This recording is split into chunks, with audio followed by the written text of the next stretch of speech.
Ravi de vous retrouver sur Arte pour un nouveau numéro du Dessous des cartes. On commence avec le visage de celui qui, avec son turban noir et sa voix forte, a été le leader incontesté du Hezbollah pendant 3 décennies, Hassan Nasrallah, tué en septembre 2024 par une puissante frappe israélienne, tandis qu'il se trouvait dans un blocos souterrain dans Beyrouth Sud.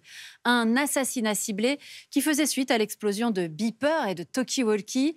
Objectif, décimer l'état-major de l'organisation libanaise, le Hezbollah, le bras armé de l'Iran au Liban pour détruire Israël. Téhéran qui a également armé d'autres milices au Yémen avec les Houthis, en Syrie, en Irak, afin d'étendre son pouvoir politique et militaire au Moyen-Orient et éviter d'avoir à faire la guerre. Mais ces derniers temps, la confrontation Iran-Israël se fait plus directe. Il n'empêche, ces milices sous tutelle iranienne, on a voulu comprendre leur histoire, leur géographie et la nature précise de leur relation avec Téhéran. Sortons nos cartes.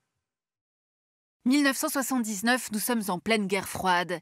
Le Shah d'Iran, Mohammad Reza Pahlavi, allié indéfectible des Américains face aux Soviétiques dans la région, est chassé par une révolution qui porte l'imam chiite ultra-conservateur Khomeini au pouvoir.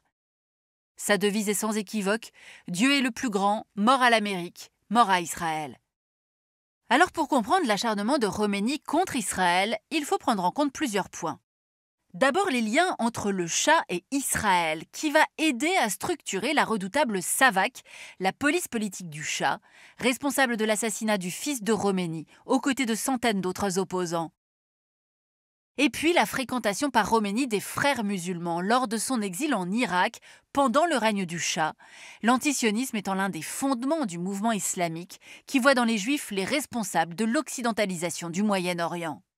Dès son arrivée au pouvoir, Khomeini met en place un corps paramilitaire qui concurrence l'armée, les Pasdaran ou gardiens de la Révolution. Destinés dans un premier temps à assurer la sécurité de l'imam sur le territoire, notamment en éliminant massivement ses opposants, les Pasdaran vont prendre une part importante de l'effort de guerre dans le conflit qui oppose pendant 8 ans l'Irak à l'Iran, envoyant des centaines de milliers de jeunes recrues à la mort. Ceux qui reviennent du front sont des soldats aguerris. Ils vont devenir de redoutables instructeurs pour les opérations extérieures que les Pasdaran vont mener dans les pays où se trouvent d'importantes communautés chiites, Liban, Syrie, Irak, Bahreïn et Yémen. Les Pasdaran forment et équipent des milices dont le but est d'assurer le programme de l'imam Khomeini, la lutte contre les États-Unis et contre Israël. Alors voyons maintenant, à partir de ce contexte à forte consonance antisioniste, comment l'Iran khoméniste a tissé sa toile. 1982, la guerre civile fait rage au Liban, où vit une importante communauté chiite qui entretient des liens culturels forts avec l'Iran depuis le XVIe siècle. Lorsqu'Israël envahit le sud du Liban pour tenter d'installer un président chrétien favorable à sa politique, une partie des chiites libanais, majoritaires dans le sud Liban et la vallée de la Bekaa, s'oppose à l'occupation. Encore embryonnaire, la milice du Hezbollah va se revendiquer de la doctrine de Khomeini et ainsi bénéficier du soutien logistique des Pasdaran, dépêchés par Téhéran dans la Syrie alliée de Hafez el-Assad. Entre 1982 et 1985, le Hezbollah s'illustre alors par une série d'attentats particulièrement meurtriers, dont celui contre les QG des forces américaines et françaises à Beyrouth le 23 octobre 1983, bilan 300 morts. 1985, le Hezbollah officialise son existence. Et à partir de 1992, sous la houlette de Hassan Nasrallah, le Parti de Dieu participe pleinement à la vie politique libanaise. Mais il reste surtout un outil militaire qui s'étoffe au fil des différentes guerres contre Israël, de 1990 à 2000, puis en 2006. On estimait à 50 000 le nombre de combattants dont disposait le Hezbollah fin 2023, ainsi que 200 000 roquettes et missiles, auxquels il faut ajouter des drones. Une partie de cet arsenal, capable de frapper n'importe quel point du territoire israélien, est basée en Syrie, où le Hezbollah s'est déployé dans les années 2010 à la faveur de la guerre civile, en prenant la défense du régime de Bachar el-Assad. Les armes du Hezbollah sont fournies par l'Iran, qui finance la milice à hauteur de 200 millions de dollars par an.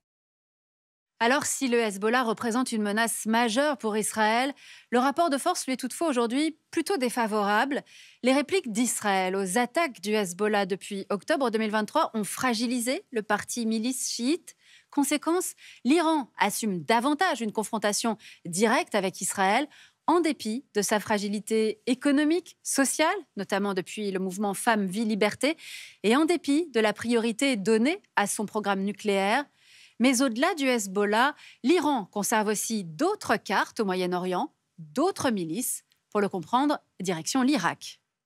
C'est à partir de 2014 et la prise de Mossoul par l'État islamique que les milices chiites pro-iraniennes du pays, les brigades Badr, les brigades du Hezbollah irakien et la Ligue des Vertueux, vont s'imposer au sein d'un regroupement plus large de milices baptisé Forces de mobilisation populaire. Ces milices vont suppléer aux défaillances de l'armée dans la défense de Bagdad et la contre-offensive contre Daesh. Des 3 milices pro-iraniennes, les brigades Badr sont les plus anciennes. Formées dès les années 1980 en Iran, elles sont entrées dès 2003 en Irak suite à la chute du régime de Saddam Hussein. Elles constituent une véritable armée de 50 000 hommes. Leur armement, la formation des soldats et les blindés sont essentiellement financés par l'Iran.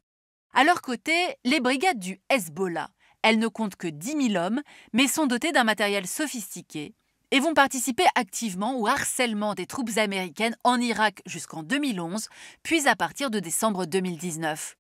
En janvier 2020, Washington réplique en éliminant à l'aide d'un drone le fondateur des brigades, Abu Mahdi al-Mohandes, ainsi que l'emblématique général iranien Qassem Soleimani, le chef de la branche extérieure des Pasdaran. Dernière milice, la Ligue des Vertueux, forte de 10 000 hommes. Elle a combattu en 2006 aux côtés du Hezbollah libanais contre Israël, puis en 2010 en Syrie aux côtés du Hezbollah irakien pour soutenir le régime de Bachar el-Assad. Ces 3 milices pro-iraniennes ont leur représentation politique au Parlement irakien et ont fait alliance pour diriger le pays à partir de 2022. Mais certaines voix au sein de cette alliance divergent, comme celle du chef du gouvernement Mohammad al-Soudani, qui cherche à se rapprocher des États-Unis pour lutter contre la résurgence de Daesh, mais sans renoncer à l'appui de l'Iran. Il convient par ailleurs d'opposer à ces 2 courants chiites celui du nationaliste Moqtada al-Sadr, également chiite, mais opposé aux ingérences de Téhéran et de Washington. Un adversaire politique de poids, car il dispose de sa propre milice, forte de plusieurs dizaines de milliers d'hommes. À partir d'octobre 2023, malgré les tentatives de rapprochement d'al-Soudani avec Washington, les attaques contre les forces américaines menées par des milices pro-iraniennes reprennent.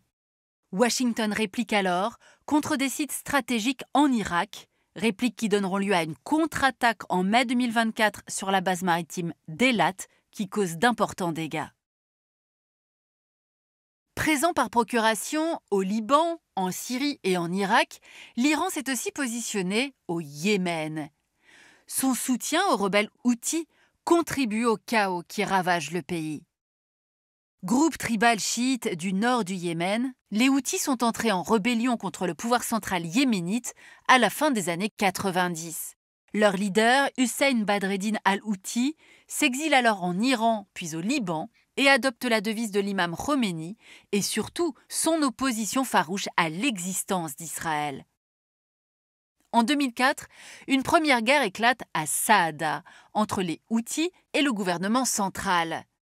Au terme d'une série de confrontations entre les 2 camps, les Houthis, soutenus discrètement par l'Iran à partir de 2009, et les loyalistes, soutenus par l'Arabie saoudite, la capitale, Sanaa, tombe aux mains des rebelles qui annexent une large partie du territoire yéménite. Sans être totalement inféodés à Téhéran, les Houthis vont apparaître comme un rouage important du dispositif iranien pour contrer la présence américaine au Moyen-Orient, en tirant drones et missiles fournis par l'Iran, notamment contre l'Arabie saoudite et Israël. Ces attaques, qui ont provoqué pour la première fois un mort à Tel Aviv en juillet 2024, monopolisent les ressources israéliennes et permettent aux Houthis de renforcer leur poids dans l'axe de résistance iranien. Les Houthis qui disposent d'une autre arme, leur position très stratégique sur la route du commerce mondial via le détroit de Bab el-Mandeb qui donne l'accès au canal de Suez. Après l'attaque de plusieurs navires considérés comme liés aux intérêts israéliens, de nombreux armateurs renoncent désormais à la route de Suez. Liban, Syrie, Irak, Yémen, jusqu'à récemment, les proxys pouvaient être considérés comme la seule arme de l'Iran contre Israël. Mais avec l'intensification des combats à Gaza et les frappes menées par Israël contre ses ressortissants sur les sols irakiens et syriens, Téhéran décide en avril 2024 de faire preuve de sa capacité à entrer dans une confrontation directe avec l'État hébreu en lançant plus de 300 missiles et drones contre Israël, à la fois depuis son territoire et depuis ceux des proxys. Voilà pour cette tournée des proxys, ces milices armées par l'Iran dans différents pays, Liban, Irak, Yémen, Syrie. Des proxys plus ou moins autonomes, on l'a vu, plus ou moins fragilisés par les opérations déterminées d'Israël, qui après l'attaque terroriste du Hamas en octobre 2023, vit toujours plus comme une menace existentielle la présence de ces groupes à ses frontières, du Hamas palestinien au Hezbollah libanais. Dans ces guerres qu'il mène pour sécuriser Israël, le gouvernement de Benyamin Netanyahou semble ne se fixer aucune limite. Et c'est avec lui que nous avons préparé cette émission, Christophe Ayad, qui publie cette géopolitique du Hezbollah aux presses universitaires de France. Ainsi s'achève ce nouveau numéro du Dessous des cartes. Rendez-vous bien sûr la semaine prochaine, même endroit, même heure. Et d'ici là, n'oubliez pas arte.tv et nos réseaux sociaux pour retrouver l'ensemble de nos vidéos et notre newsletter. À bientôt.